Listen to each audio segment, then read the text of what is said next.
We hear the tragic story of Adam and Eve recently, and today we hear the sad story about Cain and Abel. Why would Cain kill his brother? God spoke to Cain and said, "Lift up your head," and gave a warning, sin is at the door. So how is it that Cain continued on that path of homicide to kill his brother?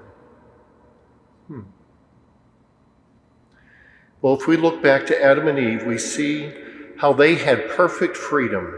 Adam and Eve in paradise. They had full knowledge. God gave them freedom, and our first parents misused that freedom. They turned their backs on God. And because of that original disobedience, the whole human race inherited original sin. And even after baptism, we have an inclination to sin. There's a woundedness in our spirit. There's a defect that even after we are saved by the waters of baptism, we turn to what is not in alliance with God's law. So we look at Cain and Abel, and we see how Cain had freedom, he had knowledge, he had a conversation with God, but yet he went the wrong way.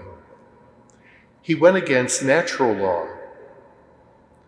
At the very, very beginning, the 10 Commandments are not handed down, but yet in the human spirit, there's a knowledge of right and wrong. Down deep in the human psyche and the human heart, people know it's wrong to kill. It's wrong to kill my neighbor. It's wrong to kill my family member. It's wrong to kill the unborn. It's wrong to let people die in the ocean or starve to death in famine. Naturally, we see this is very wrong. But now we turn on the news and we see again and again how there is disrespect for human life, disrespect for human beings. And human beings are treated as irrelevant or unuseful. And our Holy Father Francis speaks about this often. He says, we live in a time of indifference, global indifference. We just turn a blind eye to tragedy, to people who are suffering. And our Holy Father says that for us today, the Good Samaritan is our patron saint, because we must pause, we must consider how it is that each and every one of us are made in the image and likeness of God. We are brothers and sisters in the human family, and so we must care for one another. Naturally, there are differences, there are problems, disagreements, but instead of resorting to violence, Jesus tells us to turn to love of neighbor. Jesus wants that cycle of violence to be diminished and end completely.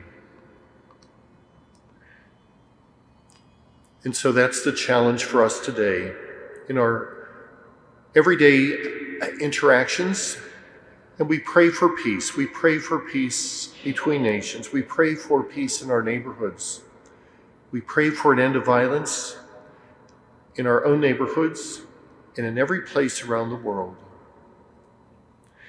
That we can look and see each other as neighbors, that we can look and recognize each other as family instead of enemies or other.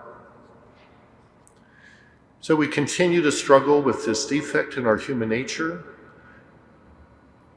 Theologians call it concupiscence, that tendency to go into evil instead of good, to make the wrong choice instead of the right choice.